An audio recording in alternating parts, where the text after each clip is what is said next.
বহু চৰ্চিত Guwahati ring road প্ৰকল্পত কেন্দ্ৰৰ অনুমোদন অচিৰে আৰম্ভ হ'ব ৬,৭৯৭ কোটি টকীয়া ৬ লেনযুক্ত ৰিং ৰোডৰ কাম ৰাজ্যবাসীলৈ সুখবৰ আগবঢ়ালে মুখ্যমন্ত্ৰীয়ে বাইহাটাৰ পৰা মান্দাকাটা কুৰুৱা নাৰেংগী হৈ খানাপাৰা সংযোগী ৬ লেনযুক্ত ৰিং ৰোডৰ বাবে অৱশেষত কেন্দ্ৰই জনালে অনুমোদন ৫৫.৫৪ কিলোমিটাৰ দৈৰ্ঘ্যৰ এই ৰিং ৰোডৰ নিৰ্মাণত ব্যয় হ'ব ৬,৭৯৭ কোটি টকা যি ৰিং ৰোডত থাকিব নাৰেংগী কুৰুৱা সংযোগী ব্ৰহ্মপুত্ৰৰ ওপৰত বৃহৎ দলং ইতিমধ্যে খানাপাৰাৰ পৰা জালুকবাৰীৰ পথছোৱা ৬ লেনযুক্ত হৈ সম্পূৰ্ণ হৈছে জালুকবাৰীৰ পৰা বাইহাটালৈ হ'ব ৬ লেনযুক্ত পথ এই ৰিং ৰোডত থাকিব কেইবাখনো ফ্লাইঅভাৰ ৰাজ্যবাসীলৈ এই সুখবৰ আগবঢ়ালে মুখ্যমন্ত্ৰী ডক্টৰ হিমন্ত বিশ্ব শৰ্মাই বৰ্তমান খানাপাৰাৰ পৰা আমি জালুকবাৰী যাম ই ৬ লেনযুক্ত ইতিমধ্যে হৈছে জালুকবাৰীৰ পৰা বাইহাটা চাৰিআলিলৈকেও ই এতিয়া ৬ লেনযুক্ত হ'ব বাইহাটা চাৰিআলিৰ পৰা আমি পুনে পুনে কুৰুৱালৈকে যাম আমি চিপাজাৰ গৈ নাপাওঁ আমি কুৰুৱা গৈ পাম মান্দাকাটাৰ মাজেৰে আমি কুৰুৱা গৈ পাম কুৰুৱা আৰু চন্দ্ৰপুৰৰ মাজত এখন দলং হ'ব তাক আমি নাৰেংগী কুৰুৱা দলং বুলিও কওঁ ব্ৰহ্মপুত্ৰৰ ওপৰত এখন দলং হ'ব ৩ কিলোমিটাৰৰ দলং হ'ব এই গোটেই ৰাস্তাটোত কেইবাটাও জাগাত ফ্লাইঅভাৰ থাকিব ৰোড অভাৰব্ৰিজ থাকিব সোণাপুৰত গৈ ৰাস্তাটো ওলাবগৈ সোণাপুৰৰ পৰা ই খানাপাৰা পৰ্যন্ত আকৌ ৬ লেনযুক্ত হ'ব অৰ্থাৎ গুৱাহাটীৰ পৰা উজনি অসমলৈকে যোৱা যাত্ৰীসকলেও ৬ লেনযুক্ত পথেৰে সোণাপুৰলৈকে যাব পাৰিব মঙলদৈৰ পৰা গুৱাহাটীলৈকে নহাকৈ সোণাপুৰৰ পৰা পুনে পুনে উজনিলৈ যাব পাৰিব গুৱাহাটীলৈ আহিব পাৰিব আৰু বাইহাটা চাৰিআলিৰ পৰা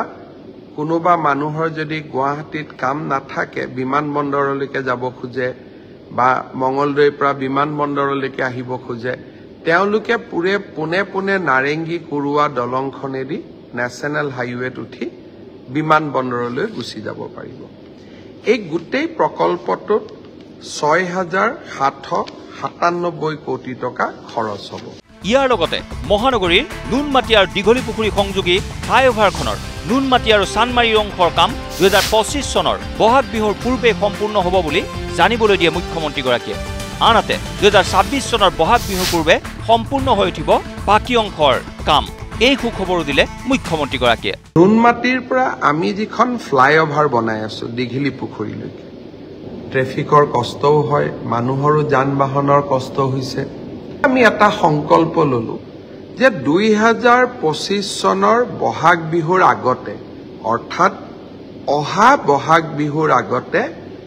নুনমাটি আৰু চানমাৰী ফ্লাইঅভাৰৰ যিটো অংশ অৰ্থাৎ নুনমাটিৰ পৰা গাড়ী চলালে পুনে পুনে চানমাৰী ফ্লাইঅভাৰত আমি উঠিব পাৰিম আৰু জু ৰোডলৈকে ওপৰে ওপৰে গুচি যাব পাৰিম সেই অংশটো আমি অহা বহাগ বিহুৰ আগতে সম্পূৰ্ণ কৰিম আৰু তাৰ পিছৰ বহাগ বিহুৰ আগতে আমি চানমাৰীৰ পৰা দীঘলী পুখুৰী অংশটো আমি সমাপ্ত কৰিম আনহাতে ১ ছেপ্টেম্বৰৰ পৰা ৰাজ্যৰ ১৩খন মেডিকেল কলেজত অনুষ্ঠিত হ'ব হৃদৰোগ আৰু থেলাছেমিয়া ৰোগত আক্ৰান্ত শিশুৰ বাবে বিশেষ কেম্প ১৪ বছৰৰ তলৰ শিশু আৰু কিশোৰীৰ বাবে অনুষ্ঠিত হ'ব এই কেম্প এই কেম্পত হৃদৰোগত ফুটা থকা আৰু থেলাছেমিয়া চিনাক্ত হ'লে অসমৰ উপৰিও ৰাজ্যৰ বাহিৰতো বিনামূলীয়াকৈ চৰকাৰে চিকিৎসা কৰাব ১৪ বছৰৰ তলৰ শিশুসকলৰ যাৰ হৃদয় ৰোগত যোনে আক্ৰান্ত হৈ আছে তেওঁলোকক আমি এই কেম্পবিলাকৰ মাজেদি চিনাক্ত কৰিম অপাৰেশ্যনৰ প্ৰয়োজন হ'ব তেওঁলোকক আমি বেংগলোৰ বোম্বে গুৱাহাটী বেমাৰৰ ষ্টেটাছ অনুসৰি বিভিন্ন জাগাত গৈ আমি অপাৰেশ্যন কৰাই লৈ আহিম ইয়াৰ লগত এইবাৰ প্ৰথমবাৰৰ বাবে আমি বন মেৰু ট্ৰান্সপ্লান্ট অৰ্থাৎ হৃদয় ৰোগৰ উপৰিও আমাৰ মাজত থেলাছেমিয়াৰ কিছুমান পেচেণ্ট আছে থেলাছেমিয়া ৰোগটো নিৰাময় কৰিব পাৰি যদি আমি বন মেৰু ট্ৰান্সপ্লান্ট কৰোঁ এইবাৰ ১ ছেপ্টেম্বৰৰ পৰা হ'বলগীয়া মেডিকেল কেম্পসমূহত